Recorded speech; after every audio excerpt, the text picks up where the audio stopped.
Right. technical. So, no. You get Right. So, as we were saying, we've got the Wayne in the back that was born just before lockdown started. Wow. We're out trying to get him to sleep because this is what moths have to do. So we're going round the circles, around about. We're going to wee drive, getting a lift. Kirsty's getting a lift while she's at my house to get this Wayne to sleep. He's sleeping already. He slept in like 5 seconds getting in the car. But anyway, we've started talking about, you know, your vagina and what happens after you've had a baby, and how we don't even like calling it vagina because you grow up with the word fanny, and that's what you call it, and some other weird made up thing that's nothing to do with what you're actually talking about. But when I was wee, that's what you called it, a fanny. And when I had the Femiwand done, actually say though I've got a sore fanny. and you say vagina, I don't say. Like if you were little, would you say I've got a sore fanny? No, I don't know if I did. I can't even So remember. private parts. Just didn't even really talk about it, to be honest. Didn't make that much. But anyway, your vagina / fanny becomes quite important after you've had a baby because all the focus is there because you're left like a burst ball after you have a wean. So anyway, right, that was why we started talking about this, because you had wee Ben 6 months ago and it's just, you're still really getting over it. I'm still trying to get over it. I'm still trying to get it to work. It doesn't work. Well, it works, but I wouldn't want to sneeze in your car, put it that way. You know what I mean? And they told me to do breathing exercises and I says, no bother. How does that help it? Apparently it helps your diaphragm. And it's all But how's that? connected, because it's connected to your pelvic floor through the back. I don't know, but they were saying you need to do it so deep because it's so weak that you have to do breathing exercises to strengthen it again. But I was going to buy weights. Remember I was telling you? I wanted to get weights that you can ram up your fanny. Do you ram them up? No, you never told me that. You told me you were getting weights, but I didn't know that you actually rammed them up your... I mean, it's wide, but it's not that wide. You can't fucking ram a dumbbell and what up. do you do once it's up there? Like clenching to hold it in? So you know you're doing the right exercise. Like you put them in, and if you don't hold it, they'll fall out, as far as I understand. So you're meant to do like yoga or walking or whatever with these weights inside you, and you get different weights, so the stronger your fanny gets. To clench your what is that called? Pelvic floor. Is it pelvic floor muscles? I don't know. I didn't know that. I don't know. I did know that going to the gym, I don't know exactly what exercises does help it. That was something that I was hoping would help mine, but you know, as you know, Lola's 8 and when I heard about the Femiwand, I was like, gonna give that a bash. See if that helps me out. Can you sneeze? I never had that problem though. That wasn't what my problem was. But do you know, well, I've said a few times since I've had it done how the biggest difference was that when I was exercising, that pulling feeling, you know, like the only way I can describe it is like you're having birth, like, oh my god, I feel like I'm actually going to give birth when I'm exercising. But a couple of people messaged me saying, and you were one of them, is that not a prolapse?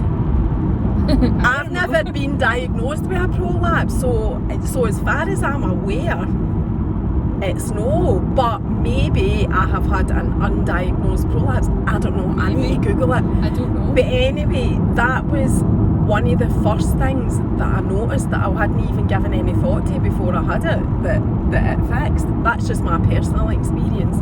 But going back to like the whole reason we're talking about that is until I really kind of connected with the likes of you, the one of you, I wish I could add somebody else to that on Instagram that talks about this type of stuff, but until I connected with you, I thought I was some sort of fucking, I don't know, warped kind of human being that was left like a monster after I'd had a baby. But as it turns out, once you start talking about this kind of stuff, everybody's walking about, or many women are walking about, dragging their fanny behind them with these issues that they just don't say anything about because... How do you say that conversation? How do you go, how's your fanny? I know, how's your fanny today? Well, everybody jokes about peeing themselves, but it's more than peeing themselves. Like, I almost pooed myself after I gave birth. That was new.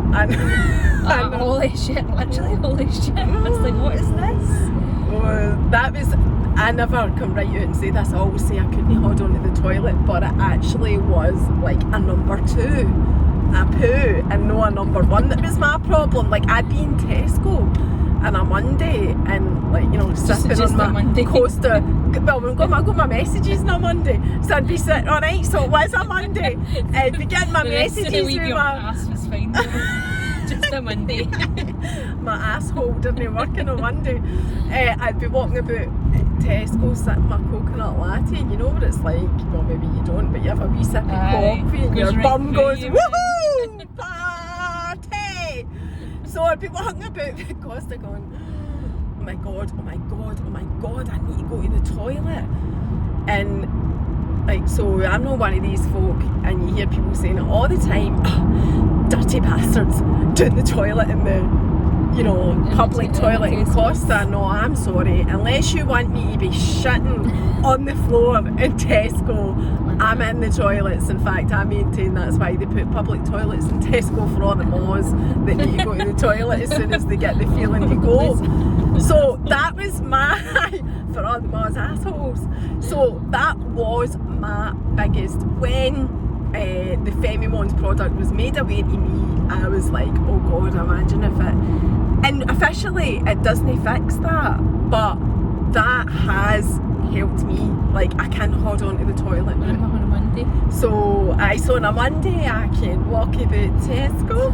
I can get I lunge my way about Tesco in my active gear, with my mask on, and no feel like I have to drop my shot. I mean, I've even had to, you know, bursting for a shite, and had to say to the security man, could you watch my shopping? But obviously I didn't say, I need a big jobby. I've got a big jobby touching cloth. Oh my Big guy, can you watch my shopping? I have had to do that. I can't even believe I'm admitting that. That's so embarrassing. I'm so embarrassing that I wouldn't be saying it, but I know. So, I hate it when people say that now. I hate hearing people saying, oh, they did a big shite in the public toilet in the office and whatever, and I'm like, well, clearly you don't know what it's like to have a wean and have your arse hanging out your body at all times, that when you need to go to the toilet, you need to go. So yeah, that did help me. But before that, I was saying to you, like a year ago, passed in January I think, so would that be 2 years in January? Or was it January there? I can't mind. I had actually went to the doctor about it, and about the state that, you know, everything was left in down there, because I felt like, you know, I was tucking my labia into my pants. It felt quite uncomfortable, but I waited 7 years before I went even to see about that, because I thought that, like I say, like I've already said, that I was some sort of fucking weirdo because people don't talk about it. So, yeah, but the doctor soon put me in my place and said he would have laughed. I would have laughed in my face if he could have got away with it. But I did a wee bit more research, because there's actually a page on Instagram. I don't follow it, but I have had a look at it. And it's drawings of all the different types of labias. I've seen that. And I was like, oh my god, mine's is actually pure banging. That's what We I was don't like. want to banish you. I know, but that page made me realise. Yeah, but I mean, imagine a 30, you know, I was going to call myself 30-something woman. I'm not, I'm 40-something. Yeah, you know, 45 at the time. Say, right, only finding out at that stage in my life that there's other labias available. And everything's acceptable and normal. And meanwhile, I've walked about with this big fucking boulder on my back, thinking that I was abnormal. A 45-year-old woman, because people don't talk about it. The hospitals don't talk about it. The doctors, the midwives, the nurses, they don't tell you this. I've only ever had one baby, so I didn't know what I was in for. No. So, yeah, I think that there needs to be more. They need to say, like, yeah, when you're going to have a baby, they say, by the way, your fanny might change. And you don't need to be alright with that. Like, do you know what I mean? Like, you'll fit one type A to type B, doesn't mean you need to like it or like lump it, as in my case, do you know what I mean? And even the midwives after Ben, they were looking at it and they did make a face. When I was like, that was for Jess, and they were like, oh, and I was like, fucking tell me about it. Do you know what I mean? I was like, they did a piss poor job of fucking sewing me up, so it just burst. And now it's just like flapping in the wind. And it annoys me because that's not the fanny I was gifted with, do you know what I mean? Of course you're allowed to be annoyed, but nobody really talks about their flappy fannies. No, or their fifth baby is. I know it doesn't sound that nice. It's not the type of thing you're at a networking event, the first thing you're going to say, so, tell me about your fanny. Flappy fannies. Aye.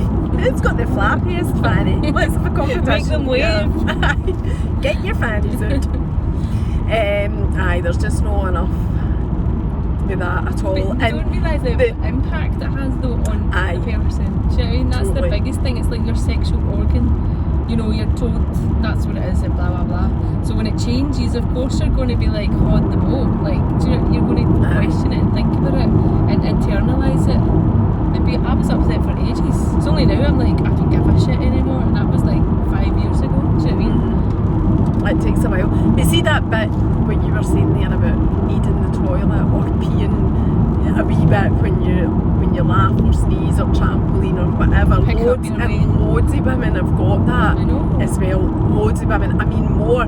See, when I was talking about the Femiwand all the times on my Instagram, and I still will, and it's there for people to see it on IGTV. But the number of private messages I got saying that's actually my problem, like when I was talking about the pulling down sensation when I was exercising, but also I pee a wee bit, will it help that? And I was like, this was people that don't talk about it at all.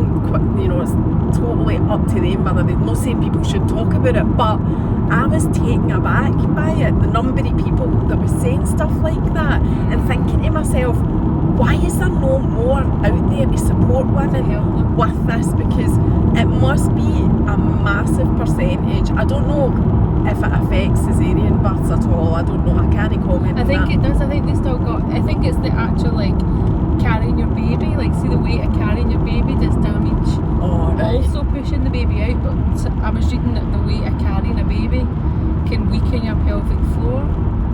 So it does matter how you give birth also, but that's what they were saying, because he was so large and I had so much water. They were saying, because it got worse when I was pregnant anyway. Like, it wasn't fine, but it was okay, and then it got worse and worse and worse. The heavier he got, the more I was like, I'm going to pee, and then it's just fucking shattered when I pushed him out. So but I think you do, like, no matter how you give birth, I think it's the way of carrying your baby will weaken it, as far as I understand. Because it must be a massive percentage.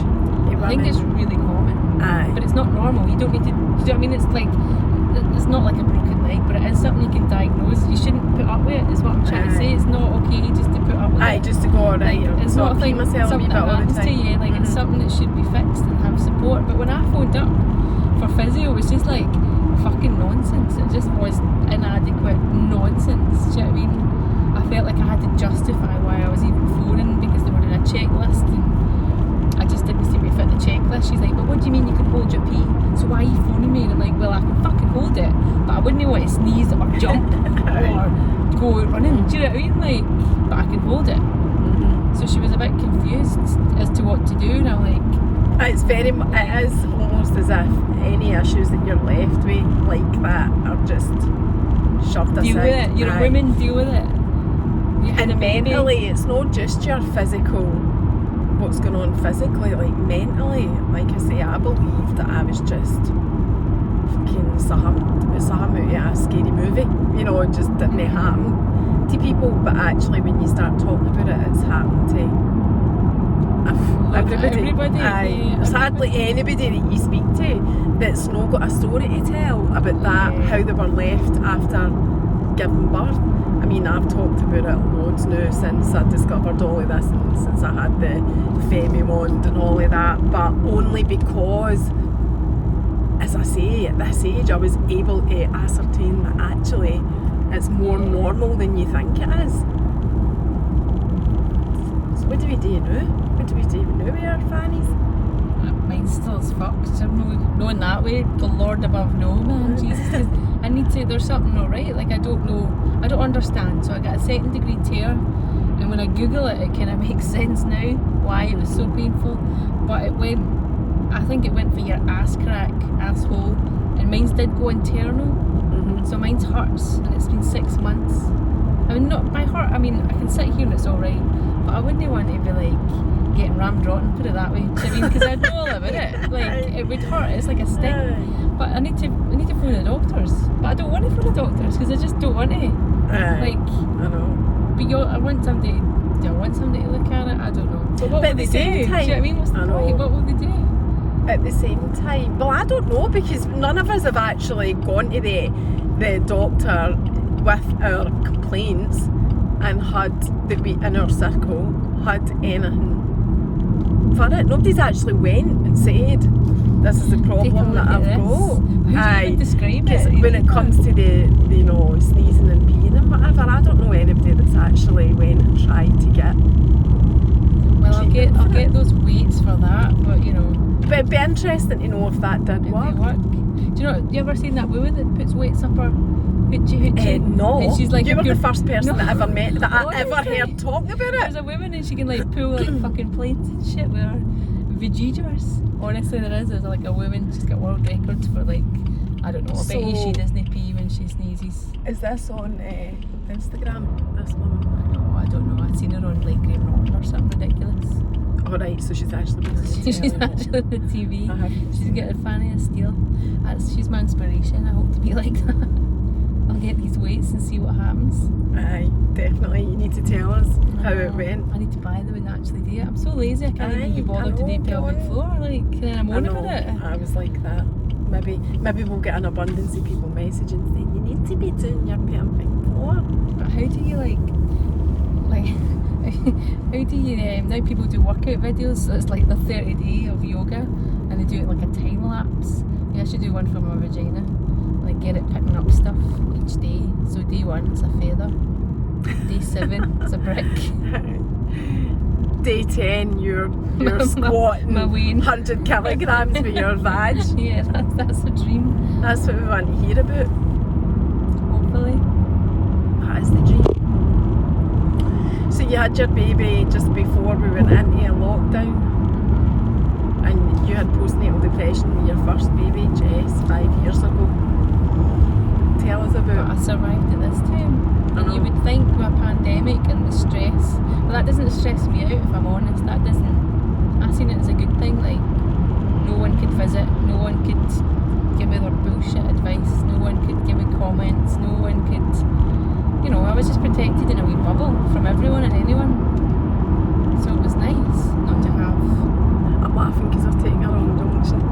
So this left my way back up the M9 heading to Perth. Oh, let's go. Let's go to Perth, see what's there. No, because it's all a one-way system and it's brutal.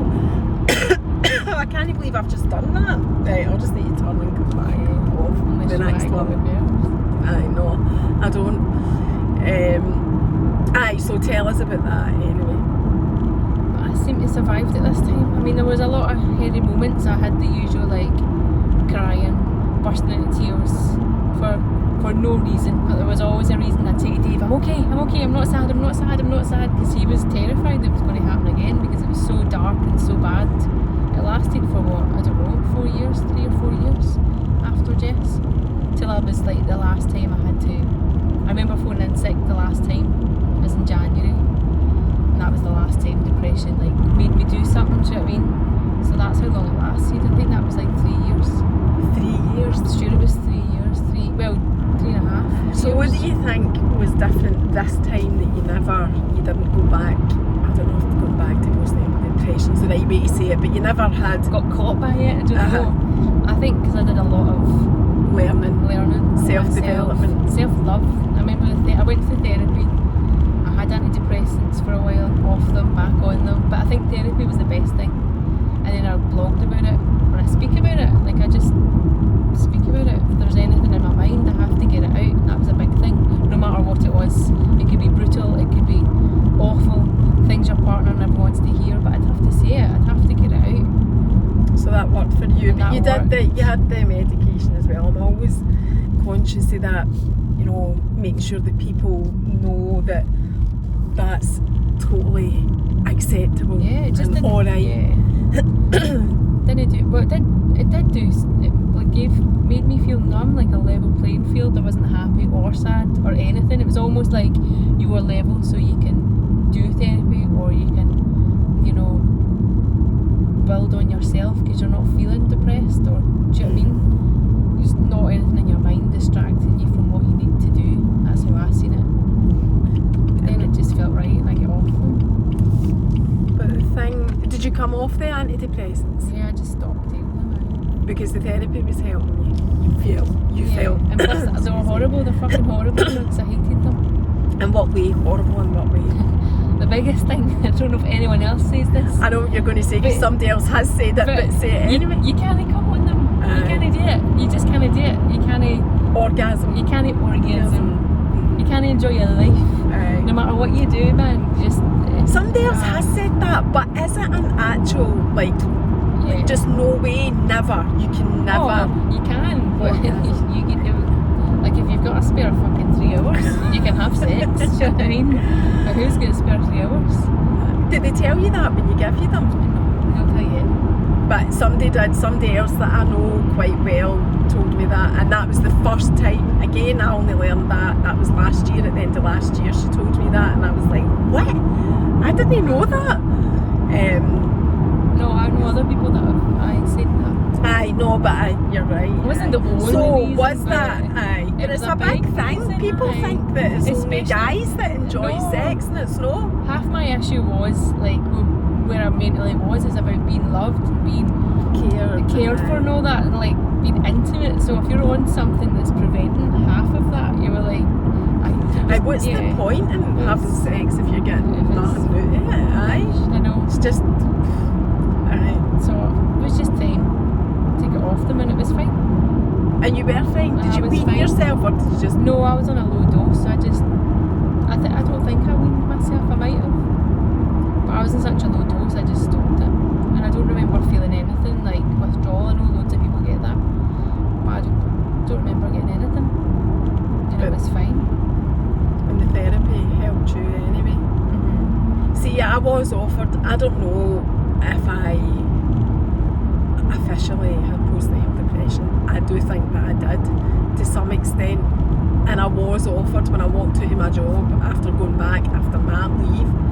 I was offered antidepressants. I didn't personally feel that I wanted to go down that road at that point. It wasn't that I was saying no, I'm not doing that, that's not for me. What I was saying was I felt that I could have held myself more before I took that route. But if I'd got to the stage of feeling suicidal or whatever, that I couldn't cope or something like that, then I definitely would have. And even now still, if I felt like that, I would go and see I think I need to get in this right thing because I'm going to stop over here. I would go and see about it, and I would always encourage anybody. I've known far too many people to take their own lives, that I would always encourage people. I'd rather somebody took something to stay alive than no take it for some daft reason to end up in a much worse position. So, but no, I didn't take them. I just did a lot of self-development stuff, and probably just talking about it got me there. I think you need to do both. I don't think you can just. Well, I don't know, but I'm going round in circles because I thought the right, I'm going to stop. I thought the Costa place was in here, but it's not.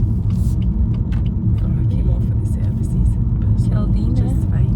I know, it's just so that we can wrap our wee getting a lift up, get this off. So I'll just turn in here. I don't know actually. We're just outside Stirling. Or we're at Stirling. Taking you where? Murdered you? If I was a murderer. You'd be in the boot. I'll just go for this wee disabled space for a second, just to turn it off, because there's an empty here. Thanks, Kirsty, for getting a lift. You've got the vein to sleep. Thanks.